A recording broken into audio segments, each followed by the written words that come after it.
Just 1 second. Oh, somebody joined you? Okay.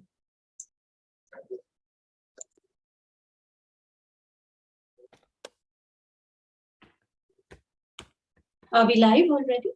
Yeah.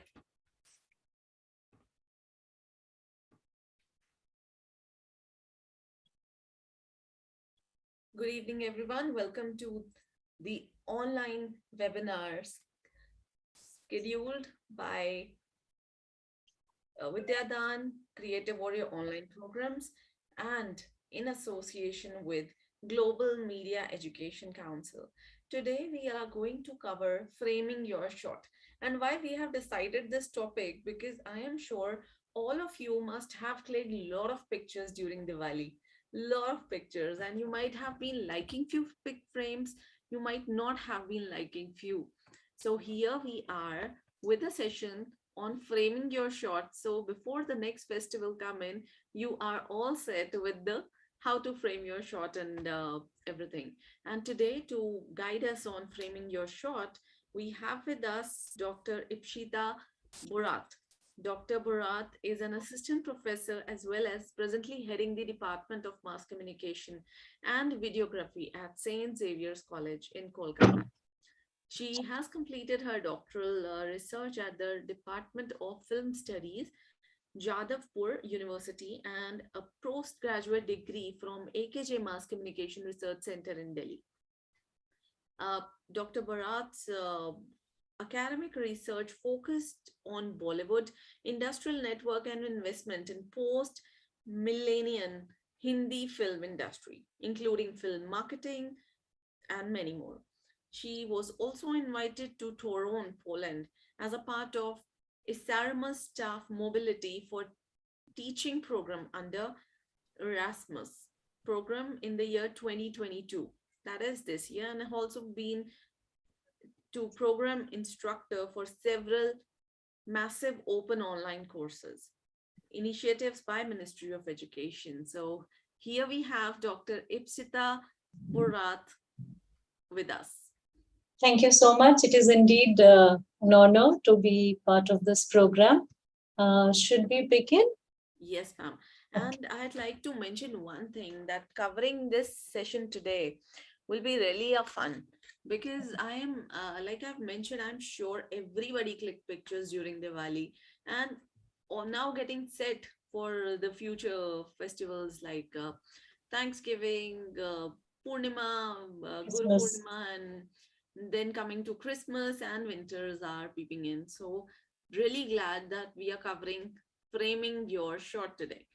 Yes, and this is actually applicable to, whether you're shooting with a DSLR or you're simply shooting with your cell phone frame, or you're simply drawing a picture. Framing is something which is, it's applicable to all formats.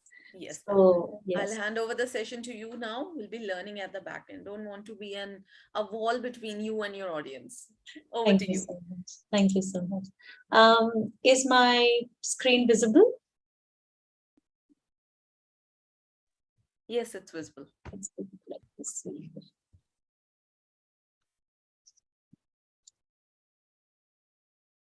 Just 1 second, I think. Yes. Okay. So, we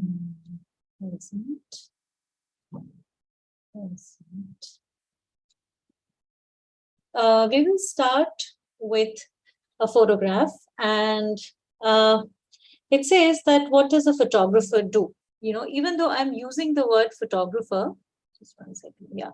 Even though I'm using the word photographer, it is actually applicable, as I was saying right away, that it is actually applicable to anyone. Is it still visible, or there's something wrong? I don't know, in screen sharing. Is this fine? Ma'am, it's not visible. It's not? Okay. Now? Now it's starting. Yes. It's visible now. Request you to make it full screen. Yeah, but it's just that full screen is getting lost. Yeah, I hope it's full screen now. Yes. Okay, let's see if I can change it. Yes, okay, works. So, whether be it a photographer or a painter or an architect or anybody, who is working or dealing with elements or working with design, right? This particular or how to framing actually is applicable to all of them. In fact, I take photography classes for semester one students, so they're just fresh out of school. And the first thing I tell them is, one cannot actually teach photography, because just like one cannot actually teach painting, because whether it be photography or whether it be painting, basically what you're doing is just learning how to structure, how to use different elements in the frame and create something which is visually pleasing. It's as simple, design is as simple as that, right? So all of these people, photographers, painters, so on and so forth, what do? They simply arrange the visual elements. Now, what do I visual elements? What do I mean? So here, if we look at this picture, it's a beautiful picture, two beautiful ladies. What are the elements here? Of course, there are two human beings. But apart from the two human beings, if you notice, there's kind of rocks in the background. There is sea. Both of them are wearing very contrasting colors, right? One of them have blue eyes. All of these are actually which are elements within the frame. And even though we think that everything happens unconsciously, in the sense that when I take my camera out, it's just unconsciously I'm kind of looking at what is there in front of me and I'm clicking. But even though it is definitely an intuitive process, even though we don't much think sometimes when we are clicking a frame, but even unconsciously, even within us, all of these principles of framing, which we are going to talk about, works within us. It's just that a lot of it comes with practice. A lot of it comes and becomes a part of our conscious, becomes a part of our gut feeling. So, that's why I use the word trust. First of all, when students ask, ma'am, how do we know what to shoot? What exactly will look pleasing? Because many a time students or anybody says that, when we shoot or when we see it with our bare eyes, it looks so pretty, it looks so fantastic. But then the moment I kind of am taking a picture, the picture is not looking that pretty, right? So number one is, of course, that you will have to trust your guts as to what might look good in the frame. But remember, what might look good to your eyes not always will look very good to your in the frame. So number one is your trust, and this trust is actually a word which is applicable in two ways. Now, earlier, what used to happen is we used to shoot with film cameras, so we usually had very few shots to take. Right. Nowadays, most of us are shooting with our cell phones. So we can take so many pictures of the same thing. We take 10 frames, and I'll show you in my later that I have done the same. You've taken 10 frames and then choosing which one. So basically, when we're talking about framing is not just about choosing the frame while shooting, but then also an understanding of the frame while you are kind of selecting your shot. Right. So in both the cases, while shooting or while selecting, of course, there are rules, and of course, there's, multiple things which you will take into consideration, which we'll kind of talk about. But at the end of the day, students, that you will have to believe in your gut feeling. What does your gut says, right? And this gut is applicable, as I was saying, in three stages, right? One is shooting. What do you think will be a good frame to shoot? That's number one question. Now, say, suppose you have finally decided, okay, this person or this frame might be a good thing to shoot. The next thing is selection. Now, you remember you've taken 20 shots. That's what we do with the digital cameras. We cannot deny that, no matter how skilled we are. So then there's an additional process which has become very, very important with digital photography. That is basically the selection. You select which frame you're going to finally use. And then, of course, there's a third process involved, which is editing, which we are not kind of covering at length today. We are only talking about shooting and selection, because editing is rescue, right? Editing is whatever goes wrong, that you kind of fix it in editing and so on. But the first two steps are also very, very important. Okay. So number one is what? Photography is all about patience. Okay. Even though I just said that if you have a kind of a cell phone or a digital camera, you should 10 shots at length. But at the same point of time, if you're talking about one particular frame, it is good to have patience and wait for that frame, and not just keep clicking, kicking, and think then, okay, we'll go back home and then we'll choose out of those 20, which one is a good shot, and we'll select the same. Okay, that's one way of looking at it. That's one way of doing it. But I don't think so. That's a very good process of kind of choosing your frame or ideating which is your key photograph. Instead, think that, okay, I'm going for this photo shoot, I'm going for this photo walk, right, per se, and I'm going to take today only 10 shots. If you think like that you're not going to take more than 10 shots, then you will have the patience to kind of look at photographs. Now we come to the core of it.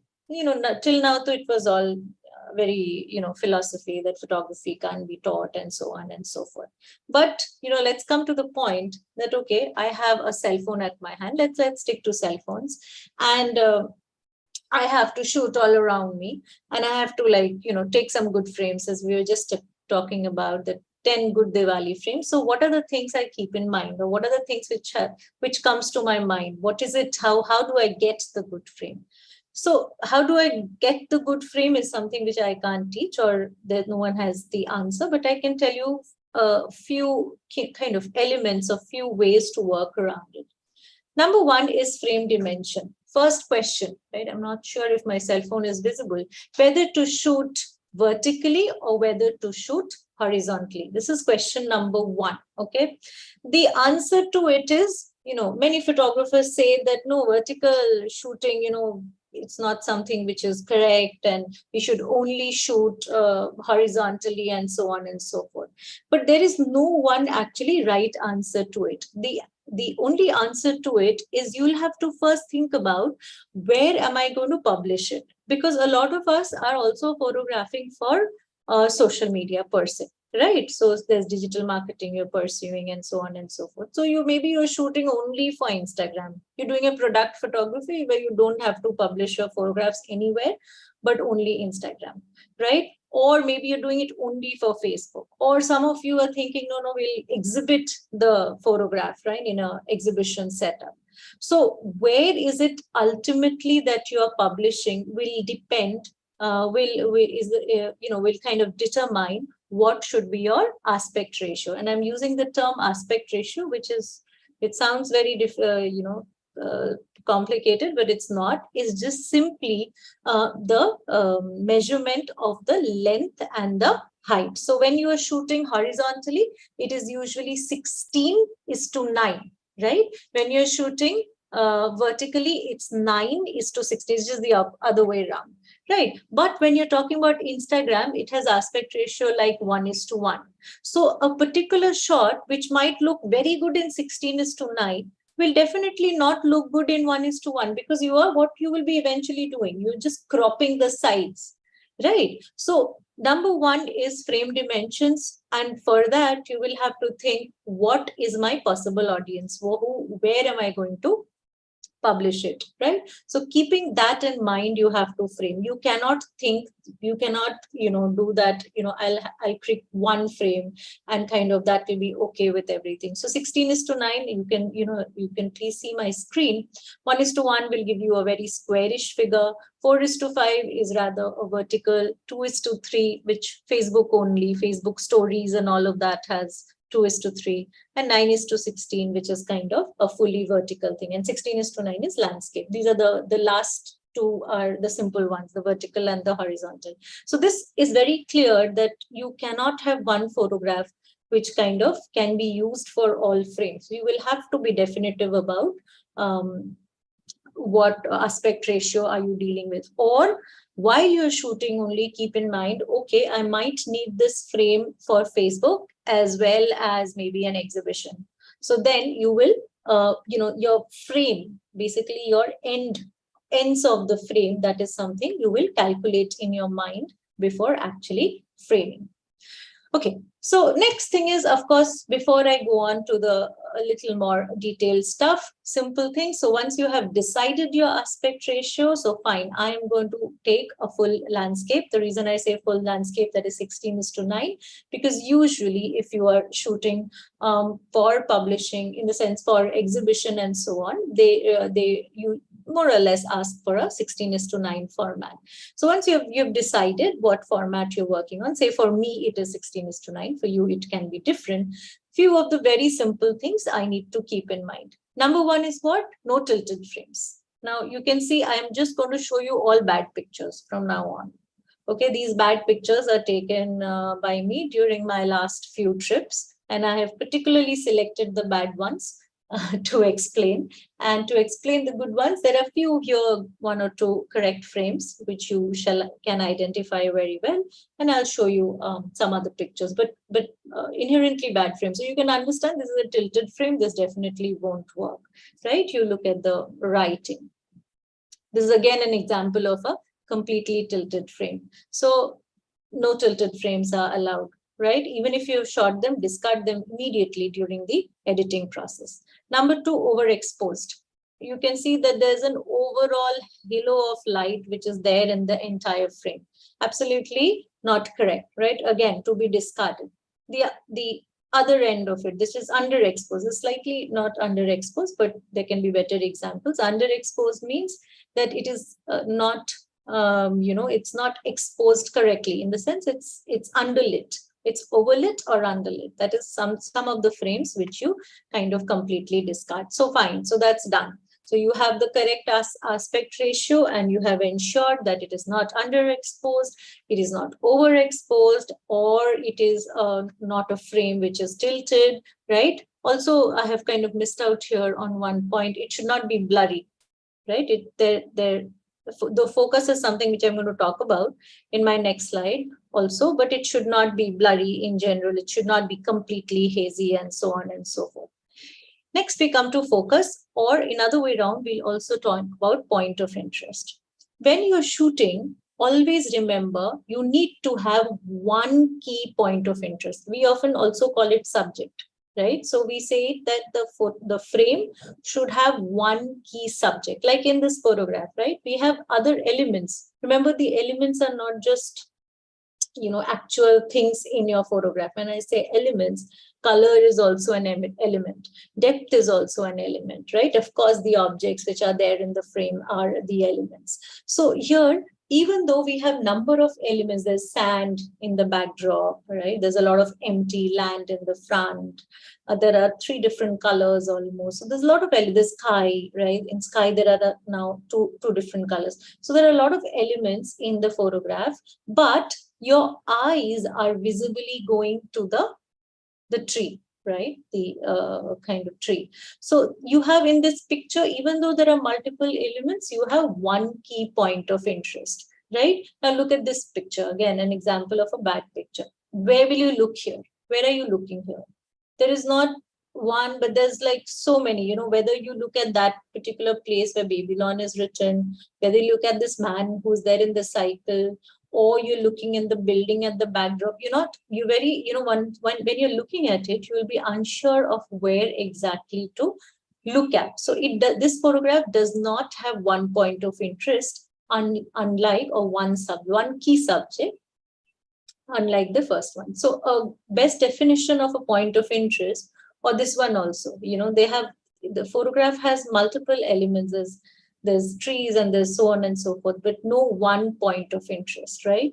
Moral of the story is, what is point of interest? Point of interest is where you're in the sense, whoever is looking at your frame, his or her eyes get drawn to the subject, right? Eyes get drawn to the point of interest. So that is basically the key point of interest. And it should be always true that for your frame, the person who is viewing it, his or her eyes should be drawn to first to one thing and then to the others, right?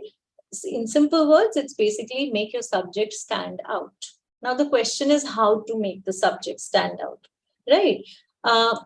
Number one, avoid using distracting background. Okay. Before we just started, the background was blue. Okay, for the session I'm taking. I kind of immediately changed it. Why?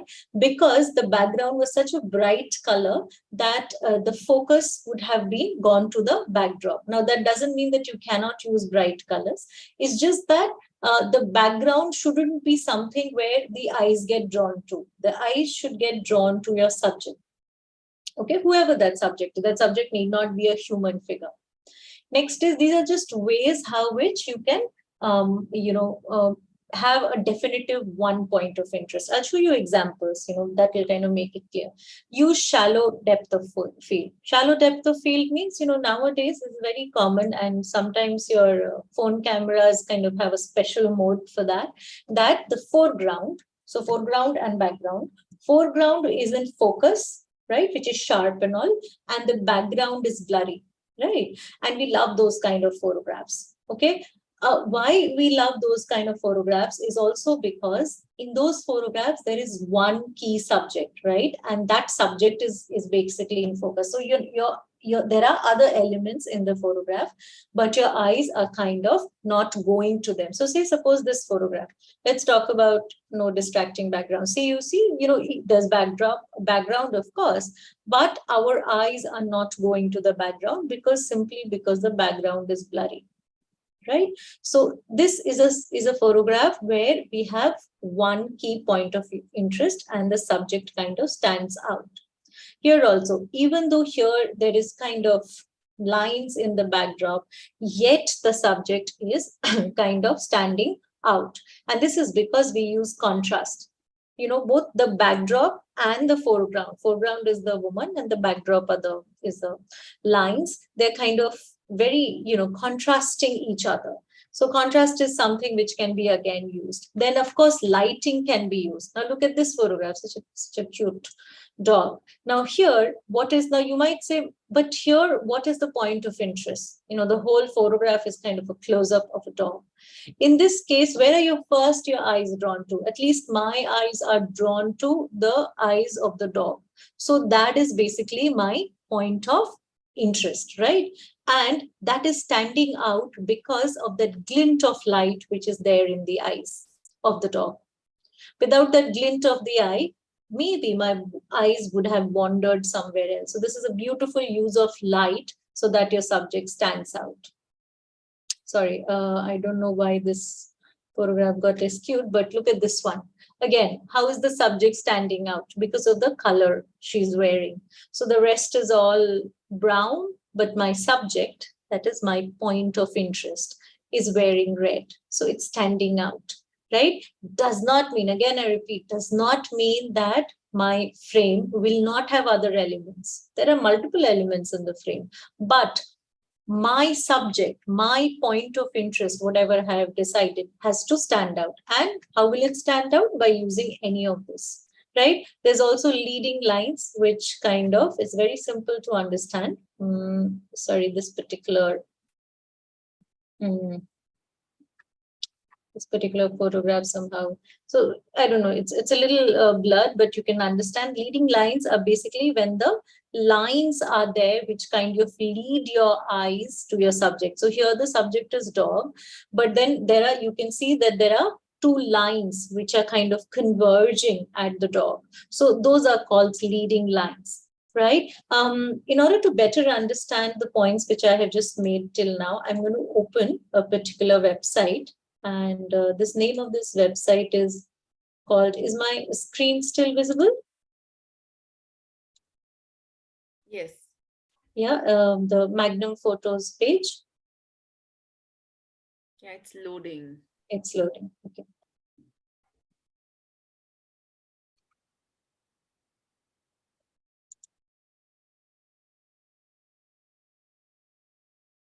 Okay, so who's Henry Cartier-Bresson? I'm sure you're aware. He's one of a great photojournalist, right? And you should definitely look at his pictures. And in fact, you should look up into this particular website called Magnum Photos, where you will find photographers, Salwatts, their work. So look at this photograph, right? I hope it's visible. So again, which is the subject? This man is my subject.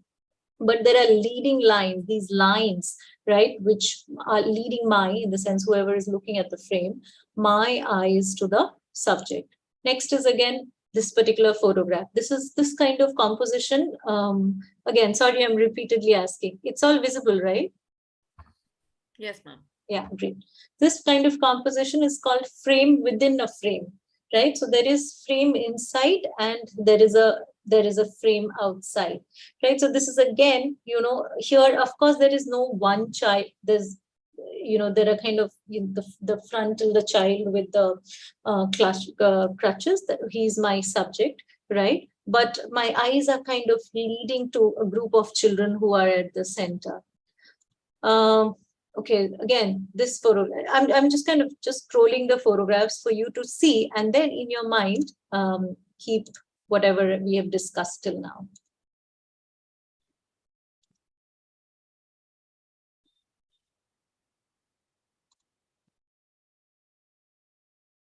Now here, see, this is a triangle composition, right? This is how you arrange the elements. We'll talk about structures and patterns in a little while, but then this is how you arrange your elements. There are three key elements, three women, but the way these three women have been arranged, right? This does not mean that you kind of, you go and say, oh, please, you tell your subject, stand here and stand there. You wait for that moment when you find that particular definitive, shot where the subjects are arranged in the manner you want them to, right? Of course, Henry Cartier-Bresson, as I said, was a photojournalist. So all of these photographs does not just have artistic value, they have also journalistic value. In terms of pictures, but beautiful compositions. You see, again, there's a triangle established here between the three elements.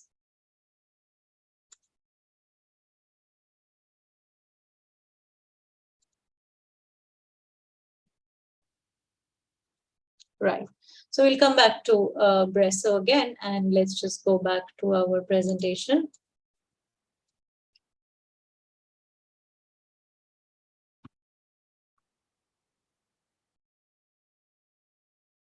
Yeah.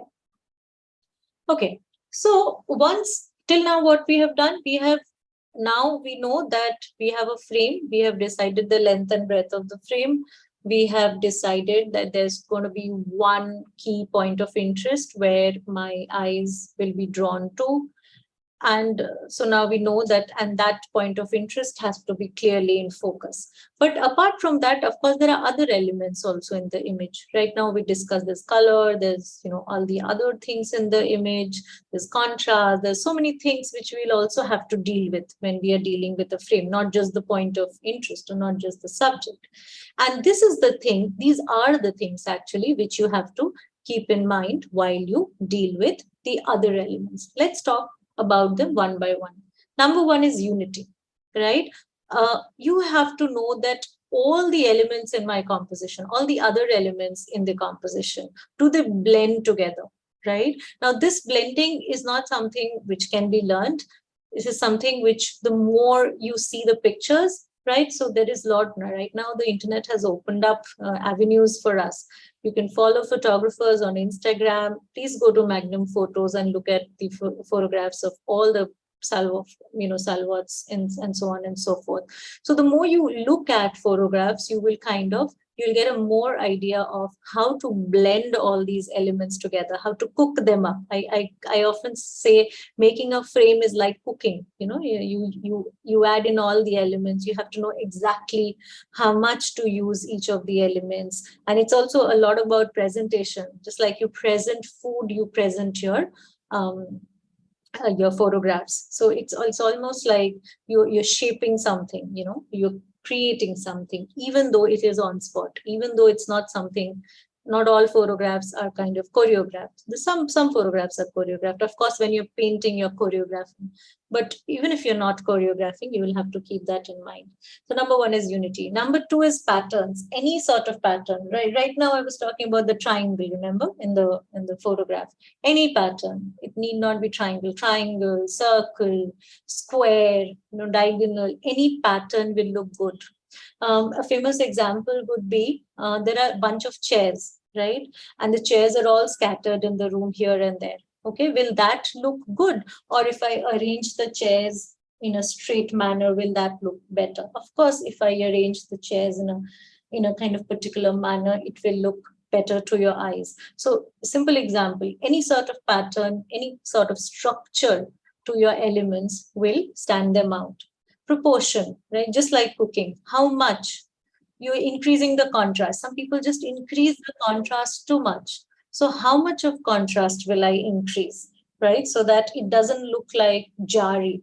Okay. All of this have to, or if I'm making something blurred, right? So, how much of it I'll get it blurred? Will I get it completely blurred, my backdrop? So, there has to be a proportion.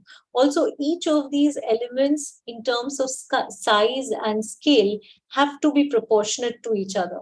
Suddenly, if something like, for example, look at this is again a bad example, in the sense a bad photo. Now, what is happening here is that this is a disproportionate, there's a disproportion of the elements. Now, what is the disproportion? Of course, here suddenly the backdrop, which is the fort and so on and so forth, is looking huge compared to the tiny car, compared to everything. So there's no kind of balance, there's no kind of proportion which is meant in the photograph. Same with this. It's again a very disproportionate photograph, right? So end result is a bad frame. Both of these are bad frames to be discarded. Okay, so we now also know that the elements have to blend with each other, and the element has to have proportion.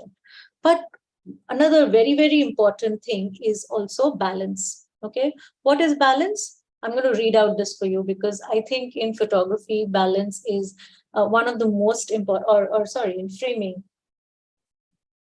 balance is actually one of the most important things to keep in mind. Balance is the sense that I'm using the word painting here, but you can use any word, framing. Sorry about that. That the framing feels right and not heavier on one side. Okay, having a symmetrical arrangement add a sense of calm, whereas an asymmetrical arrangement creates, I'm going to read out the exact one, creates a more dynamic feeling. A framing that is not balanced create a sense of unease, right? Now, let me show you some examples. Now, this frame, you might say, but frame kind of doesn't look so bad. It is true that it doesn't look so bad, but it is definitely an unbalanced frame. Now think about a weighing scale, a right side and a left side. Now, what is here on the right side? Here, the right side, there's a man, and there is the huge. There is the kind of so we have a lot of weight. Now, weight doesn't mean that 2 kgs, 3 kgs weight, but here I'm talking about the visual weight. So we have a lot of weight on one side, whereas if you're looking at the left side, that is my left side, it's kind of completely empty. So on a weighing scale, my right side is much heavier compared to my left side, and therefore it is not a balanced frame. Again here, right? Here also the same thing, that even though it's not looking doesn't mean, I'm not saying that all unbalanced frame, not balanced frame are kind of bad. But if you have on one side of the frame has much more visual weight, it often looks jarring. Of course, the best, more, the ideally balanced pictures are basically the one which are kind of symmetrical, right? Even look at my frame. My frame is symmetrical. My right side and my left side are similar. So this is a very symmetrical frame. Okay. So that's why it doesn't look jarring to our eyes. And an unbalanced frame will always look jarring to your eyes. Don't worry. At the end of the session, I'll show you a series of bad photographs, which I have clicked myself to explain what is an unbalanced frame. But before that, of course, to understand balance, you have to understand the concept of visual weight. Because as I said, that moral of the story is that the visual weight of both sides, right side and left side, or top or bottom, has to be similar, right? At least that's what the rule is. Of course, you can break the rule, right? And I'm never say that all unbalanced frames look bad, but then you have to be creative around it. What is visual weight? The more an element attracts eye, the greater is the visual weight. Now, I'll give you a famous example. It was my brother's birthday, right?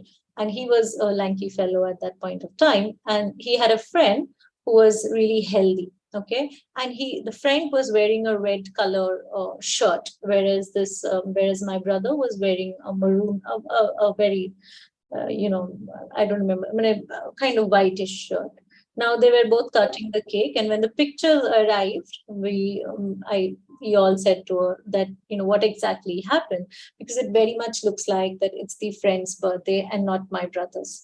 And it's simply because the eyes, when we were looking at these photographs, the eyes were drawn to my brother's friend, right? Simply because he had much more visual weight, right? So that's exactly is the visual weight I'm talking about. Wherever your eyes are drawn. Now, who draws our eyes? On what our eyes get drawn. Number one, if there's anything in your photograph which is huge in size, then it will draw our eyes will get drawn to that. Right? Just imagine if that, if the logo would have been very big, then instead of my face, your eyes would have been drawn to the logo. So as simple as that. Whatever will capture the most part of the frame, your eyes will be drawn to that. Number one is color. Why do we wear lipstick? It's as simple as that, because again, the moral of the story is wherever we want our eyes to be drawn to, right? You use color at that place. Next is value. Dark elements have often more visual weight, right? Next is position, where the elements are located. Okay, so elements located higher have a more visual weight. Higher in the sense, higher up in the frame, right? Elements which are below have less visual weight. So there's always positioning. There's also texture. What is the texture? What is the shape? Circle, triangle. If you have definitive shapes like this, it will have much more visual weight. And of course, the orientation. Vertical objects appear heavier than the horizontal objects, right? So again, a frame here, right? What is my point of interest? This woman is my point of interest. Are my eyes drawn to her? Yes, of course, because everything else is out of focus. And of course, there's light on her, and I have ensured that my eyes are drawn to her, right? But it is not an unbalanced frame, because why? I have balanced her with this, I don't know, photo painting, which is there in the backdrop, but this is a blob of yellow, even though it's completely out of focus, right? So this is kind of both the sides of the frame are here balanced, right? And finally, once you have a balanced picture, you can ensure that you have some sort of structure in your image. Now, all this is bookish knowledge, right? I don't often discuss most of it with my students. Rule of thirds, I do discuss. I will discuss it with you also, because it's like, the Bible of composition. But apart from that, forget about rules, forget about all the VL arrangements and all that.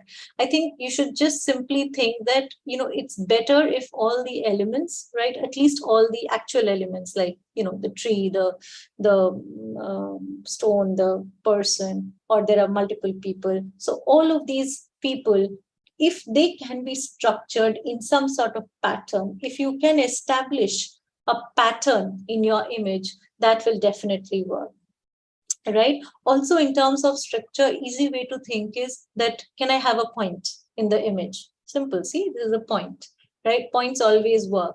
Or can I have lines, any sort of lines in the image? Or can I have shapes, any sort of shape in the image? Can I have texture? Can I establish a texture in the image? Can I play with my color, right? Can the colors be contrasting to each other? Can there be tonal quality in the photograph, right? Can I play around with the space? So positive and negative space. I'll just come to what is positive and negative space, but can I play around with space? Here, you can think in terms of space, foreground, midground, and background, right? At least having all these three spaces. Now here, see in the photograph, in the foreground, there's a bird, the midground is the sea, and the background is the horizon. So we have three planes in the photograph, right? Just imagine if the photographer would have decided to just finish the photograph in the in the midground. So then we will have the bird, and then we'll have the sea, and that's it, right? That would have never be such effect. And lastly, pattern. This is such a simple image. This is just a kind of leaves, and yet the patterns are beautifully emerging, right? So if you can just establish all of this in your image, in the sense, and not necessarily all of them, in some images you can have points, some you can establish line, some shape, some texture, right? Some you can just play with the color, like any of them, or some with the depth, right? Midground, foreground, foreground, midground, background, right? Then automatically your photographs will stand out. And finally, rule of thirds, yes, but then many of my photographs do not follow rule of thirds, and yet they're good pictures. Rule of thirds simply says that if you divide your frame in with 2 vertical and 2 horizontal lines, then ideally, if your subject is placed at any of the intersections, it will always look good. And of course, it's kind of very, very commonly followed in television and so on. But then that's kind of up to you. Before we end, we have 5 minutes more. Do we have? Yes, ma'am. Yeah, great. So I'm going to show you some more bad frames. And we kind of going to talk about, just 1 second.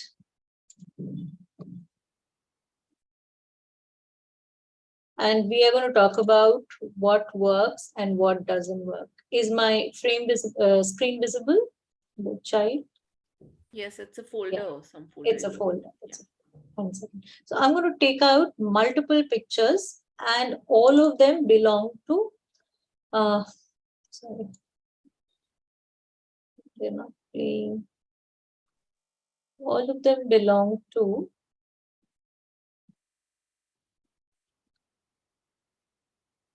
I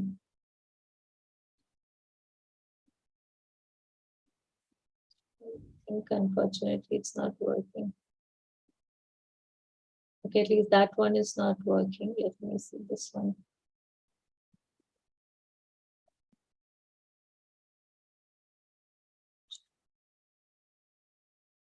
Okay, fine. Whatever is working, we'll do with that. Okay, let's look at this picture.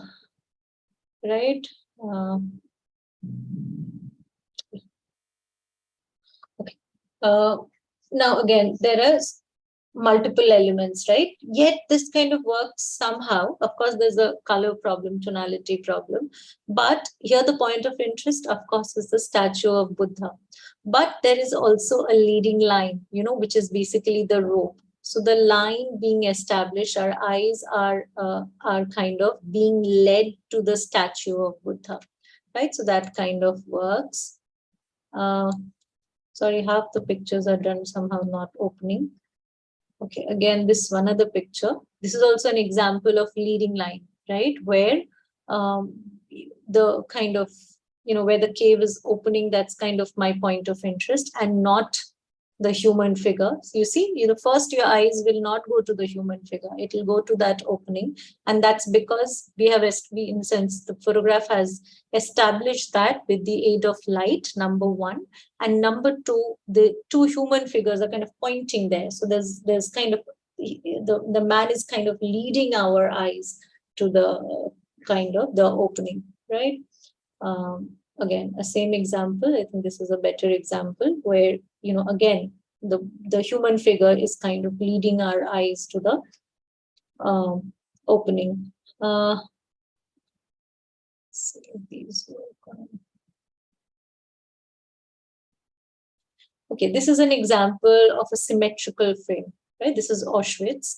And the right side of the frame and the left side of the frame are absolutely same. So this is an example of a symmetry. Of course, the ideal example would be symmetry.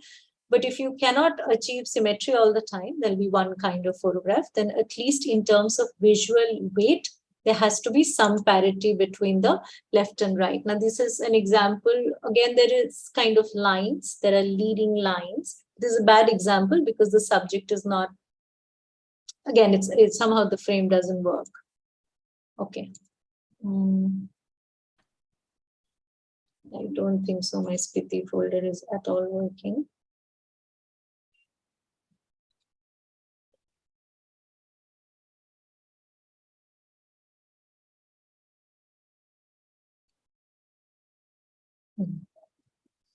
Okay, I think we'll have to skip this part because somehow it's not working. Yes, with that we kind of end. I end my presentation. If there are any questions in YouTube, we can take that up. Sure, ma'am. I'll say that the rule of third that you have mentioned, how accurate is that? Like, if like, do you mean, like you have said that most of the pictures are good? If somebody actually starts working on that grid lines and go by the rule of third, so Hmm. the frame will appear good. No, but not necessarily, because as I said, just one second, let me stop sharing. Screen sharing. I've done it. Okay, okay. Right. So not necessarily, but there are many pictures where you don't ideally follow it. So these are rules basically, whether it be rule of thirds or golden triangle. This is something which, all photography books will kind of talk about. But again, there are photographs which are unbalanced frames completely, or there are photographs which do not follow rule of thirds, and yet kind of they definitely work. I mean, again, just go to Henry Cartier-Bresson. Many of his photographs do not go by the rules, but the answer to it is, before working with what's outside the box, maybe one can start with what's in the box. So just start with the general guidelines, and then go on to the experimental part of it.